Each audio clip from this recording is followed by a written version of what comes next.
శివాయ. నమో కాళభైరవాయ నమః. నమో రాజమాతాంగీదేవి నమః.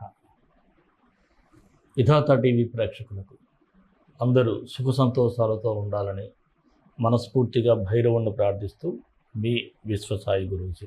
ముందుగా మనం ఎప్పట్లాగే ఒక విషయాన్ని మీకు చెప్పాలి. జూలై 5వ తేదీ శుక్రవారం జ్యేష్ఠ అమావాస్య. ఈ జ్యేష్ఠ అమావాస్య చాలా ముఖ్యమైనటువంటి అమావాస్య.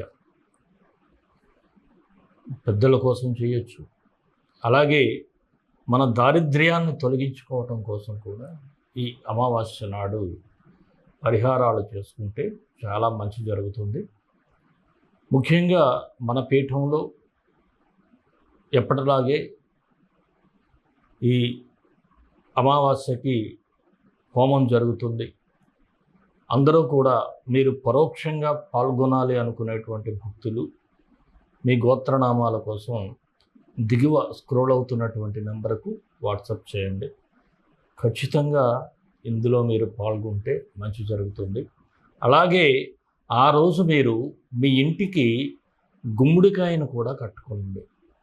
బూడిద గుమ్మడికాయను కట్టుకుంటే చాలా మంచిది. ప్రతి ఒక్కరూ కూడా జూలై 5వ తేదీ శుక్రవారం రాత్రి ఈ బూడిద గుమ్మడికాయని కట్టుకోవటం చాలా చాలా మీకు ఉపయోగపడుతుంది. అలాగే మీరు మన పీఠంలో జరిగేటువంటి ఈ రాజ మాతంగి సహిత కాళభైరవ హోమానికి, మహాకాళభైరవ హోమం, ఈ హోమాల్లో మీరు పరోక్షంగా పాల్గొంటే ఇంకా మంచిది. మరొక మాట, మన హోంలో అంటే మన పీఠానికి అనుసంధానంగా హోం ప్రారంభించాం. 9 పిల్లలు ఉన్నారు. ఇప్పుడు మొన్న కూడా మీరు పంపించినటువంటి దీంతో ఈ పిల్లల కోసం కొంత ఈ సేవా కార్యక్రమానికి భోజనానికి కేటాయించాం. అలాగే వీరికి బుక్స్ అని ఇంకా చాలా అవసరాలు ఉన్నాయి. మీరు ఎవరైనా సరే ముందుకు రావచ్చు, వీరికి ఏదైనా సహాయం చేయొచ్చు. దీనికోసం కూడా ఈ స్క్రోలింగ్ నెంబర్కి మీరు పిల్లల కోసం అయితే మీరు హోమ్ అనే మెసేజ్ చేసినా చాలు, మీకు వెంటనే స్పందించడం జరుగుతుంది. అలాగే ఇంకెవరైనా సరే ఈ విశాఖపట్నంలో ఉన్నటువంటి ఆశ్రమానికి ఎవరైనా తల్లిదండ్రులు లేని పిల్లలు కావచ్చు, లేదంటే సింగిల్ పేరెంటెడ్ పిల్లలు ఎవరైనా ఉంటే తప్పకుండా మేము తీసుకోవటం జరుగుతుంది. వారికి మంచి విద్యాబుద్ధులు కూడా నేర్పించడం జరుగుతుంది. మరి మరొక విషయం, నేను మీరు బాగా ఎదగాలని, మీకు మంచి జరగాలని, బాగా డబ్బు సంపాదించుకోవాలి, లేకపోతే మీకున్నటువంటి ఇతరత్రా కోరికలు, సంతానం కానీ ఉద్యోగం కానీ దేనికోసమైనా సరే ఈ శివారాధన గురించి భైరవ శక్తి ఛానల్లో చెప్పడం జరుగుతుంది. అనేక మంది ముందు మనం ఏమిటంటే ఒక తత్వాన్ని అర్థం చేసుకోగలిగితే ఆ తర్వాత అందుకు సంబంధించినటువంటి ఆ మంత్రాన్ని చదివినట్లయితే తప్పకుండా ఆ మంత్రాన్ని మననం చేసినప్పుడు ఆ వైబ్రేషన్స్ అనేవి వస్తాయి. అలాగే మనకి అంతా మంచిగా జరుగుతుంది. ఈ భైరవ శక్తి ఛానల్ను కూడా చూస్తే చాలా మంచిది. మీ అందరూ కూడా భైరవ శక్తి ఛానల్ సబ్స్క్రైబ్ చేసుకోకపోతే చేయండి. దాని తాలూకా లింక్ కూడా ఇక్కడ డిస్క్రిప్షన్లో ఇవ్వటం జరుగుతుంది. అలాగే ప్రతి వీడియోకి కూడా ఆఖరిలో ఈ రాశి ఫలాలకి ఆ పక్షం రోజులకి సంబంధించినటువంటి పరిహారాన్ని ఇవ్వటం జరుగుతుంది మంత్రం రూపంలో. మీరు చివరి వరకు చూసి, అలాగే డిస్క్రిప్షన్లో కూడా మంత్రం ఇస్తున్నాం. మీరందరూ చూసినట్లయితే, చాలామంది చూసిన వారైతే ఆ మంత్రాన్ని చదువుకొని అమ్మయ్య మేము చాలా గట్టెక్కామండి, చాలా బాగుపడ్డాం, చాలా మంచి జరిగిందని చెప్తున్నారు. అలాగే ఎవరైనా సరే వ్యక్తిగత జాతకం కూడా చూపించుకోవాలి అనుకుంటే తప్పకుండా మీరు మీ వ్యక్తిగత జాతకం కోసం కూడా మెసేజ్ చేసినట్లయితే రెస్పాండ్ కూడా అవటం జరుగుతుంది. అందరూ మరి మన వీడియోలు లైక్ చేయండి, షేర్ చేయండి. మన ఛానల్ సబ్స్క్రైబ్ చేసుకోకపోతే చేసుకోవటం మాత్రం మర్చిపోవద్దు. మీరు బంధుమిత్రులకు మన వీడియోస్ను మాత్రం షేర్ చేయటం అంతకంటే మర్చిపోవద్దు. మరి రాశి ఫలాల్లోకి వెళ్ళిపోదాం. కన్యా రాశి జూలై 1 నుంచి 15 వరకు కన్యా రాశి వారికి ఎలా ఉంటుందో ఒకసారి పరిశీలిద్దాం. ఈ గ్రహాల యొక్క బలాలు మీకు కాస్త అనుకూలంగా ఉండటం, గ్రహ సంచారం మీకు ఫేవరబుల్గా ఉండటం కూడా బాగుంటుంది. ముఖ్యంగా రాస్యాధిపతి బుధుడు లాభస్థానంలో సంచరించడం వలన చాలా వరకు అనుకూలంగా ఉంది. బుధుడు విద్యార్థులకు కావచ్చు, కాస్త షేర్ మార్కెట్లో కావచ్చు, లేదనుకుంటే వ్యాపార సంస్థలకు కావచ్చు, అనుకూలమైనటువంటి ఫలితాలే ఉంటాయి. అలాగే ఇంతవరకు ఏవైతే పెండింగ్లో పనులు ఉండిపోతాయో అవి కూడా ఒక్కొక్కటి పూర్తయ్యే పరిస్థితులు ఉన్నాయి. ఎందుకంటే బుధుడు ఎప్పుడైతే యోగిస్తాడో బుద్ధిబలం బాగా పెరుగుతుంది. అంటే మీకు స్పాంటేనియస్గా థాట్స్ వస్తాయి. ఒక పనిని ఎలా చేయాలి అనేటువంటి ఒక టాక్టిక్స్ అనమాట. ఒక ఆలోచన విధానం, ఆహా ఇక్కడ వీడితో మాట్లాడితే ఈ పని పూర్తవుతుంది. ఇలాంటి ఆలోచనలతో మీరు చకచక పనులన్నీ కూడా నెరవేర్చుకుంటారు. అలాగే స్నేహితులు కూడా మీకు ఇప్పుడు కలిసి వచ్చేటువంటి పరిస్థితులు అయితే ఉన్నాయి. ఆర్థిక అంశాలు కూడా బాగానే ఉంటాయి. అయితే కొన్ని అంతుచిక్కని విషయాలు కాస్త ఒత్తిడికి గురి చేసేటువంటి పరిస్థితి ఉంది. ఉంటాయి. ఏదో మనం ఆలోచించినా సరే ఏమిటి దీనికి ఏదైనా పరిష్కారం ఉండదా? కొన్ని అనుకోని ఇబ్బందులు రావటం ఇలాంటివన్నీ కాస్త ఇబ్బంది అయితే ఉంటాయి. అలాగే స్థిరాస్తులు కూడా కొనుగోలు చేయాలి అనుకునే వారికి శుభ సమయంగానే చెప్పాలి. రుణ ప్రయత్నాలు అయితే కలిసి వస్తాయి. కొంతవరకు పాత రుణాలు కూడా తీర్చే అవకాశాలు ఉన్నాయి. కోర్టు సమస్యలు ఉన్నవారైతే కాస్త నిదానంగా వ్యవహరించాలి. సాధ్యమైనంత వరకు వాయిదాలు వేసుకుంటేనే చాలా మంచిది.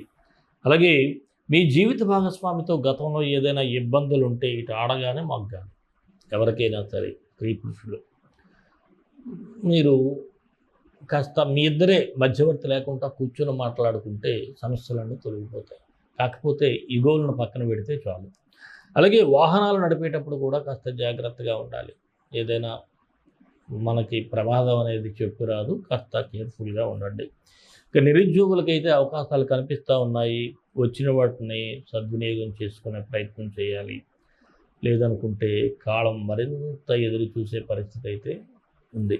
రాజకీయ నాయకులకైతే అంతర్గత శత్రువులు ఎక్కువ అవుతారు. ప్రజల్లో మీకు నెగిటివ్ టాక్ని ప్రచారం చేయటం కూడా జరుగుతుంది. మిమ్మల్ని ఏదైనా సరే బ్యాడ్ చేయాలనేటువంటి ఆలోచనతో కొంతమంది మీ పక్కనే ఉంటారు. మీకు ప్రజలకి మధ్య కమ్యూనికేషన్ గ్యాప్ని ఏర్పరుస్తారు. కొత్త జాగ్రత్తగా ఉండండి. ఉద్యోగస్తులకైతే సాధారణంగానే ఉంది. మీ పనులన్నీ ఎప్పటికప్పుడు చకచకా చేసుకుంటారు. అలాగే మీ సహచరులు మీకు చేసే సహాయానికి కృతజ్ఞతలు చెప్పండి. థ్యాంక్స్ చెప్పుకుంటే చాలా మంచిది. ఇక వృత్తి వ్యాపారస్తులకైతే అంత అనుకూలంగా ఉంది. గతం కంటే కాస్త లాభాలు కనిపిస్తూ ఉన్నాయి. నూతన పెట్టుబడులకు బాగుంది కానీ కాకపోతే వ్యక్తిగత జాతకం మాత్రం చూపించుకోకుండా ఎప్పుడూ ఇన్వెస్ట్మెంట్స్ అయితే చేయొద్దు. సరైనటువంటి పండితులకు చూపించండి. అంతేగాని మా గుడిలో పూజారి గారికి చూపించామండి అని చెప్పద్దు. పూజారి గారికి చూపించొద్దని నేను చెప్పటం కాదు. కొంతమందికి ఆస్ట్రాలజీ తెలియకుండానే ఏదో నక్షత్రం చూసి చెప్పేస్తూ ఉంటారు. కొంతమంది ఆస్ట్రాలజీ మీద పట్టు కూడా ఉంటుంది. అలాంటి వాళ్ళైతే పర్వాలేదు. లేకుండానే మరి నేను చెప్పలేను, చెప్పకూడదు కూడా. మీరు సరైన ఆస్ట్రాలజర్కి చూపించండి. ఇక షేర్ మార్కెట్ అయితే స్వల్ప లాభాలు అయితే కనిపిస్తూ ఉన్నాయి. కళాకారులకు గుర్తింపు వచ్చే పాత్రలు వస్తాయి. అవకాశాలను మాత్రం మిస్ చేసుకోవద్దు. విద్యార్థులకైతే సాధారణంగా ఉంది. చదువు మీద అయితే మనస్సు డైవర్ట్ అయ్యేటువంటి పరిస్థితి ఉంటుంది. అంటే పక్కకి వెళ్ళిపోవటం, ఏదో సొలు కబుర్లు చెప్పేటువంటి ఫ్రెండ్స్ పరిచయాలు అవటం, లేదంటే బద్ధకం రావటం, ఇలాంటివన్నీ ఉంటాయి. అందువలన స్నేహాలకి దూరంగా ఉండాలి, బద్ధకానికి దూరంగా ఉండాలి. ఆరోగ్యపరంగా చూసినట్లయితే కాస్త పర్వాలేదు అనిపించుకుంటుంది. మరి ఈ గ్రహ సంచారం పరిశీలించినట్లయితే రవి బుధ గ్రహాలు అనుకూలమైనటువంటి ఫలితాలు ఇస్తున్నాయి. శుక్రుడు కుజుడు కాస్త వ్యతిరేకంగా ఉన్నారు. అందువలన మీరు ప్రమాదాల విషయంలో వాహనాలు నడపడం కానీ ఇలాంటివన్నీ జాగ్రత్తగా ఉండండి. మరి ఈ కన్యా రాశి వారికి మరిన్ని మంచి ఫలితాల కోసం విశ్వగురు సక్సెస్ మంత్రాలు పఠించండి, విజయాలు సాధించండి.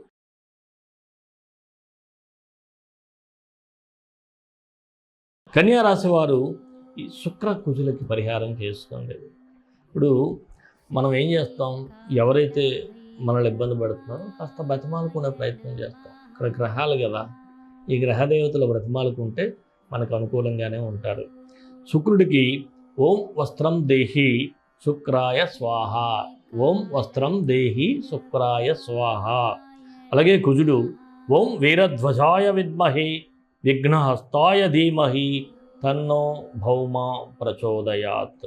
ఓం వీరధ్వజాయ విద్మహి విఘ్నహస్తాయ ధీమహి తన్నో భౌమ ప్రచోదయాత్.